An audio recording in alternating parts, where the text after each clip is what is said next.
आज हम बात करेंगे चंद्रदेव से मेरी बातें कहानी के रचनाकार राजेंद्र बाला घोष और उनकी समर कहानी के बारे में। पहले उनके जन्म, परिवार और साहित्य यात्रा के बारे में जान लेते हैं। हिंदी साहित्य की शुरुआत गद्य लेखिका और कथाकारों में महत्वपूर्ण स्थान रखने वाली लेखिका हैं।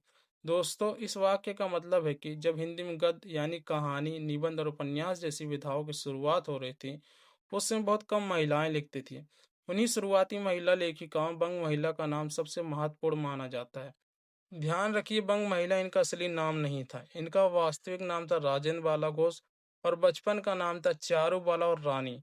उन्हें हिंदी के प्रथम महिला कहानीकार के रूप में सम्मान भी प्राप्त है। इनका जन्म 1882 ईस्वी में एक प्रतिष्ठित मतलब मान सम्मान रखने वाले बंगाली परिवार में हुआ था। आपके पिता का नाम राम प्रसन्ना घोष तथा माता का नाम नीदर वासनी घोष था।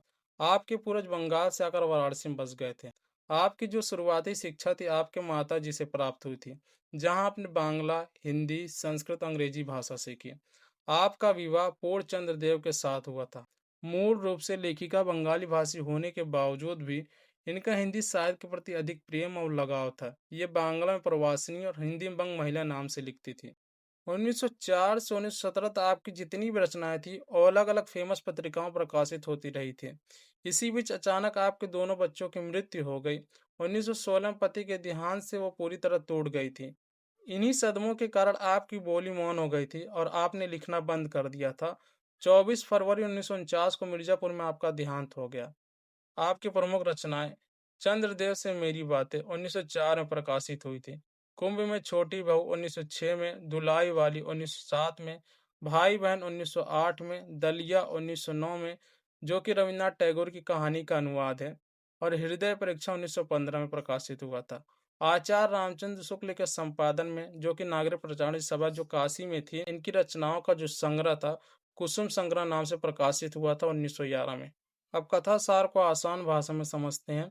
चंद्रदेव से मेरी बातें बंग महिला द्वारा रचित हिंदी की पहली राजनीतिक, सामाजिक, व्यंग्यपरक हिंदी कहानी मानी जाती है।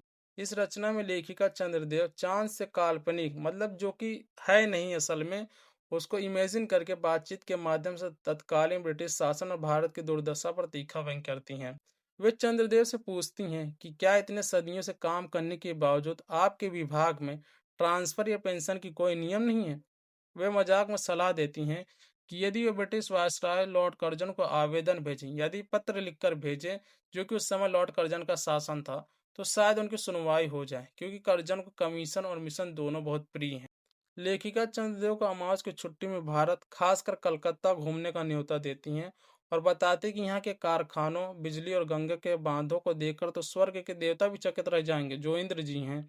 वे चंद्रग्रहण के पीछे के अंधविश्वास को नकारते हुए कहती हैं कि ग्रहण राहु के कारण नहीं बल्कि पृथ्वी की छाया से लगता है। इसके साथ ही वे तत्कालीन भारतीय राजाओं की दयनीय स्थिति पर तंज कसती हैं कि उनकी स्थिति इतनी खराब हो चुकी है कि वे अंग्रेजों के हाथ की कठपुतली बन चुके हैं।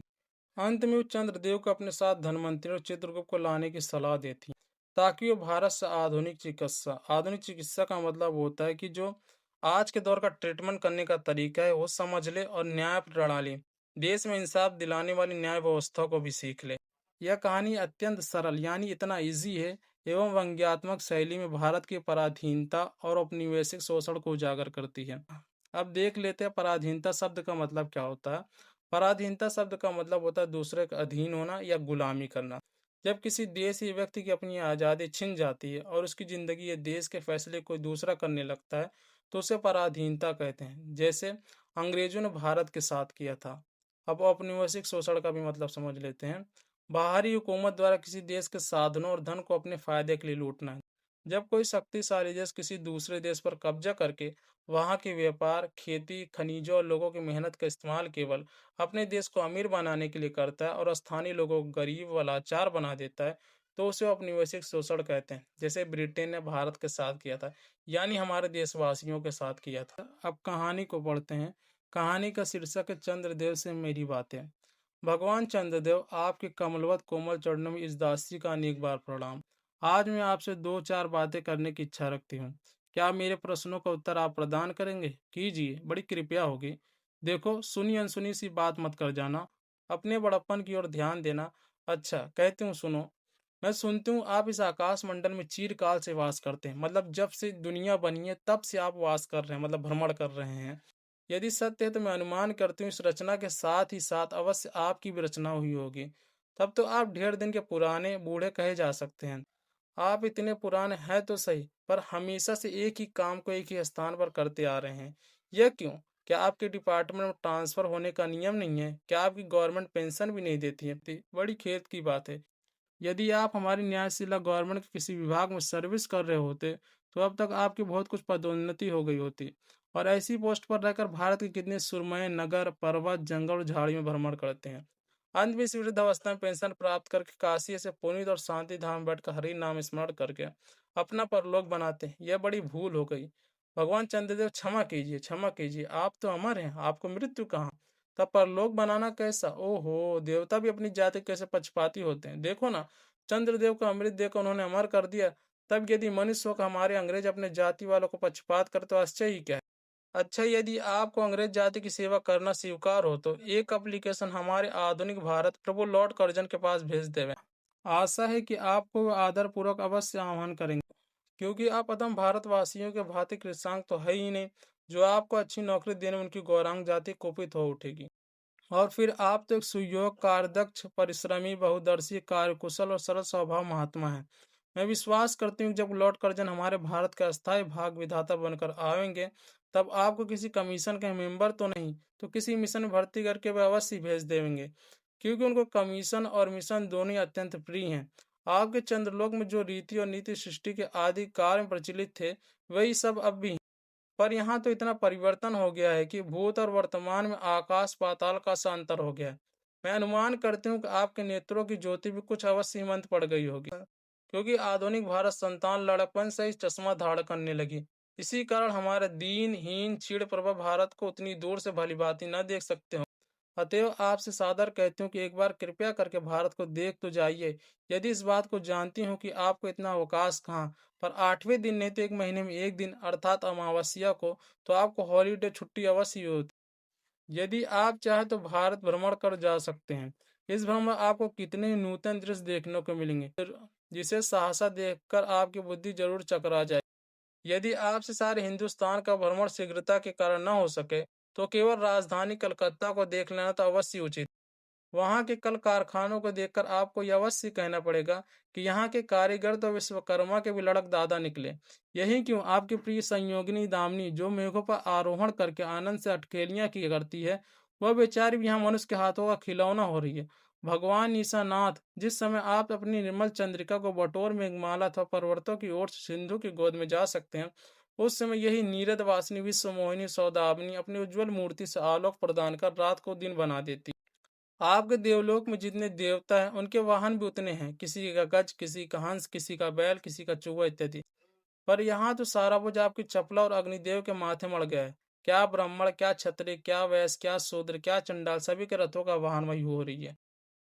हमारे श्वेतांग महाप्रभुगढ़ को जहां पर कुछ कठिनाई का सामना आ पड़ा, झट उन्होंने बिजली को ला पटका।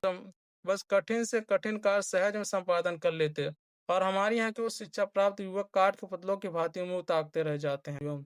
जिस व्योम वासिनी विद्युत देवी को स्पर्श तक करने का किसी व्यक्ति का साहस नहीं हो सकता, वही आज पराये घर में आश्रिता नारियों की बातें ऐसे दबाव में पड़ी है कि वह चू तक नहीं कर सकती। क्या करे, बेचारी के भाग में विधाता ने दासी वृत्ति ही लिखा। हरिपदो भदवा त्रिलोक पावनी सुरसुरी के भी खोटे दिन आए हैं। वह भी अब स्थान स्थान बंधन ग्रस्त हो रही है। उसके वक्त स्थल पर जहां तहां मोटे वृद्धाकार खंबे गाड़ दिए गए। कलकत्ता आदि को देखकर आपके देवराज सुरेंद्र भी कहेंगे कि हमारी अमरावती तो इसके आगे निरी फीकी सी जान पड़ती है। वहाँ इंडन गार्डन तो परिजात परिशोभित आनंद कानन को भी मात दे। वहाँ के विश्वविद्यालय के विश्व श्रेष्ठ पंडितों की विश्वव्याधिनी विद्या को देखकर वीणा पाड़ी सरस्वती देवी कहने लग जाएंगी कि निसंदेह इन विद्या दिग्गजों की विद्या चमत्कारणी है। वहीं के फोर्ट विलियम कॉलेज के फौजी सम्मान को देखकर आपके देव सेनापति कार्तिकेय बाबू के भी छक्के छूट जाएंगे, क्योंकि देव सेनापति महाशय देखने में खास बंगाली बाबू से जचते हैं, और उनका वाहन भी एक सुंदर मयूर है।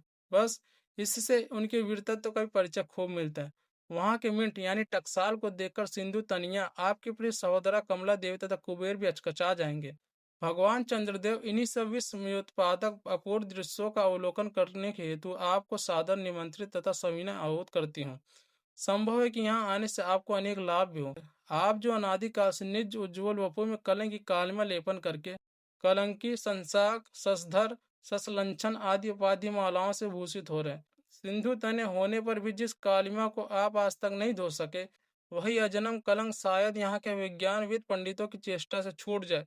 जब बंबई में स्वर्गीय महारानी विक्टोरिया देवी की प्रतिमूर्ति से काला दाग छुड़ाने प्रोफेसर गज्जर महाशय फलीभूत हुए, तब क्या आपके मुंह की कालिमा छुड़ाने में वो फलीभूत न होंगे? शायद आप पर यह बात अभी तक विदित नहीं हुई कि आप और आपके स्वामी सूर्य भगवान जब हमारे भूमंडल की छाया पड़ती है, तभी आप लोगों पर ग्रहण लगता है। पर आपका तो अब तक वही पुराना विश्वास बना हुआ है कि जब कुटिल ग्रह राहु आपको निकल जाता है तभी ग्रहण होता है। पर ऐसा थोथा विश्वास करना आप लोगों की भारी भूल है। अतः हे देव, मैं विनय करते हुए अब आप अपने हृदय से इस भ्रम को जड़ से उखाड़ कर फेंक दें। अब भारत में न तो आपके और न आपके स्वामी भुवन भास्कर सूर्य महाशय ही के वंशधरों का साम्राज्य है, और न अब भारत की वह ऐसे श्याममाला स्वर्ण प्रसिद्ध मूर्ति है। अब तो आप लोगों के अज्ञात है कि अन्य दिव्यवासी परम शक्तिमान गौरांग महाप्रभु इस सुविशाल भारतवर्ष का राजवैभव भोग रहे हैं। अब तक मैंने जिन बातों का वर्णन आपसे स्थूल रूप में किया, वह सब इन्हीं विद्या विशारद गौरांग महाप्रभुओं की कृपा कटाक्ष का परिणाम है। यूँ तो यहाँ प्रतिवर्ष पदवी दान के समय कितने ही राजा विहीन राजाओं की सृष्टि हुआ करती है, पर आपके वंशधरों में जो दो चार राजा महाराजा नाम मात्र के हैं भी, वह काठ के पुतलों की भांति हैं। जैसे उनके रक्षक नचाते हैं, वैसे ही वे नाचते हैं। वे इतनी भी जानकारी नहीं रखते कि उनके राज्य में क्या हो रहा है, उनकी प्रजा सुखी है या दुखी। यदि आप कभी भारत भ्रमण करने को आए तो अपने फैमिली डॉक्टर धनवंतरी महाशय को और देवताओं के चीफ जस्टिस चित्रगुप्त जी को साथ अवश्य लेते हैं। आशा है कि धनवंतरी महाशय यहाँ के डॉक्टरों के सन्निकट चिकित्सा संबंधित बहुत कुछ शिक्षा लाभ कर सकेंगे। यदि प्लेग महाराज आपके चंद्रलोक या देवलोक में घुस पड़े तो वहां से उनको निकालना कोई सहज बात न होगी। यहीं जब चिकित्सा शास्त्र के बड़े बड़े पारदर्शी उन पर विजय नहीं पा सकते, तब वहां आपके देवलोक में जड़ी बूटियों के प्रयोग से क्या होगा। यहाँ के इंडियन पिनल कोड की धाराओं को देखकर चित्रगुप्त जी महाराज अपने यहाँ की दंड विधि को बहुत कुछ सुधार सकते हैं। और यदि बोझ न हो तो यहाँ से वे दो चार टाइप राइटर भी खरीद ले जाएं। जब प्लेग महाराज के अपार अनुग्रह से उनके ऑफिस में कार्य की अधिकता होवे, तब उससे उनकी राइटर्स बिल्डिंग के राइटर्स के काम में बहुत सुविधा और सहायता पहुंचेगी। वे लोग 2 दिन का काम 2 घंटे में कर डालेंगे। अच्छा, अब मैं आपसे विदा होती हूँ। मैंने तो आपसे इतनी बातें कही, पर खेद है आपने उनके अनुकूल या प्रतिकूल एक बात का भी उत्तर ना दिया। परंतु आपके इस मौन विलंब को मैं स्वीकार का सूचक समझती हूँ। अच्छा, तो मेरी प्रार्थना को कबूल करके एक दफ़ा यहाँ आइएगा जरूर। अब इससे संबंधित प्रश्न को भी देख लेते हैं। प्रश्न नंबर 1, चंद्रदेव से मेरी बातें कहानी की लेखिका कौन है? ऑप्शन का महादेवी वर्मा, ख सुभद्रा कुमारी चौहान, ग बंग महिला, घ शिवरानी देवी। उत्तर है ग बंग महिला। प्रश्न 2, चंद्रदेव से मेरी बातें कहानी किस पत्रिका में प्रकाशित होती है? ऑप्शन है का हिंदी प्रदीप, ख छत्तीसगढ़ मित्र, ग सरस्वती, घ धर्मयुग। उत्तर सरस्वती। प्रश्न 3, चंद्रदेव से मेरी बातें रचना किस वर्ष प्रकाशित हुई थी? ऑप्शन है का 1901, ख 1904, ग 1907, घ 1911। उत्तर है 1904। प्रश्न 4, बंग महिला का जन्म कहाँ हुआ था? ऑप्शन है का कलकत्ता, ख वाराणसी, ग मिर्जापुर, घ पटना। उत्तर है वाराणसी। प्रश्न 5, लेखिका चंद्रदेव से किस बात पर व्यंग करती हुई पूछती हैं कि क्या उनके विभाग में इसका नियम नहीं है? ऑप्शन का प्रमोशन, ख ट्रांसफर, ग वेतन वृद्धि, घ विदेश यात्रा। उत्तर है ट्रांसफर और पेंशन। प्रश्न 6, लेखिका चंद्रदेव के किसके पास आवेदन भेजने की सलाह देती हैं? ऑप्शन है का लॉर्ड डलहौजी, ख लॉर्ड कर्जन, ग लॉर्ड रिपन, घ लॉर्ड कैनिंग। उत्तर है लॉर्ड कर्जन। प्रश्न 7, लेखिका के अनुसार लॉर्ड कर्जन को क्या अत्यंत प्रिय है? ऑप्शन है का पद और प्रतिष्ठा, घ धन और संपत्ति, घ कमीशन और मिशन, घ नियम और कानून। उत्तर है कमीशन और मिशन। प्रश्न 8, लेखिका चंद्रदेव को भारत भ्रमण करने के लिए किस दिन आने का न्योता देती हैं? ऑप्शन है का पूर्णिमा, ख एकादशी, घ अमावस्या, घ संक्रांति। उत्तर है अमावस्या। प्रश्न 9, लेखिका चंद्रदेव को भारत के किस शहर को विशेष रूप से देखने की सलाह देती हैं? ऑप्शन है का कलकत्ता, ख दिल्ली, ग बम्बई, घ बनारस। उत्तर है कलकत्ता। प्रश्न 10, पाठ के अनुसार चंद्रमा पर ग्रहण लगने का सही कारण क्या है? ऑप्शन है का राहु द्वारा निगल जाना, ख भूमंडल की छाया पड़ना, घ सूर्य का क्रोधित होना, घ केतु का प्रभाव। उत्तर है भूमंडल की छाया पड़ना। प्रश्न 11, लेखिका चंद्रदेव को अपने साथ किन दो देव हस्तियों को भारत लाने की सलाह देती है? ऑप्शन ए का ब्रह्मा और विष्णु, घ धनवंतरी और चित्रगुप्त, घ इंद्र और वरुण, घ यमराज और कुबेर। उत्तर है धनवंतरी और चित्रगुप्त।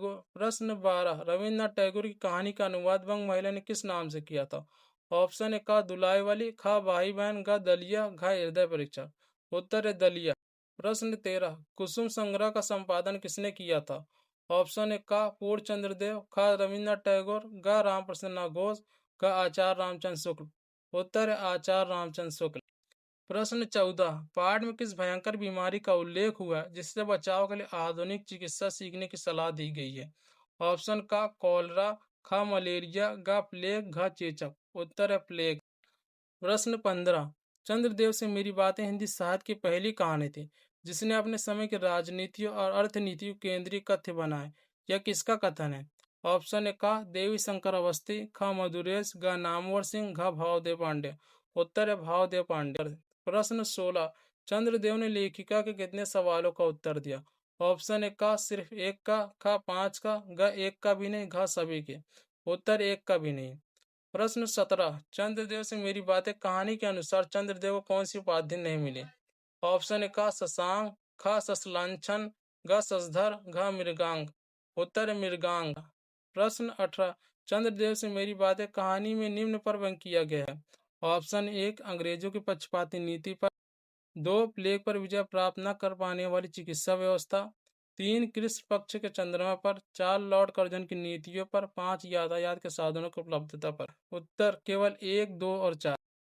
प्रश्न 19, बंग महिला कहानी के आधार पर निम्न अंग्रेजी शब्दों को कहानी पहले से बाद के क्रम में आने के आधार पर व्यवस्थित कीजिए। उत्तर है सी, ई, बी, डी, ए। प्रश्न 20, चंद्रदेव से मेरी बातें किस प्रकार की रचना है? उत्तर है यह हिंदी की पहली राजनीतिक सामाजिक व्यंग्यपरक निबंध कहानी मानी जाती है। प्रश्न 21, कलकत्ता के ईडन गार्डन की तुलना किस पौराणिक उपवन से की गई? उत्तर है नंदन कानन से।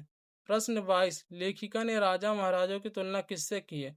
उत्तर है काठ के पुतलों से।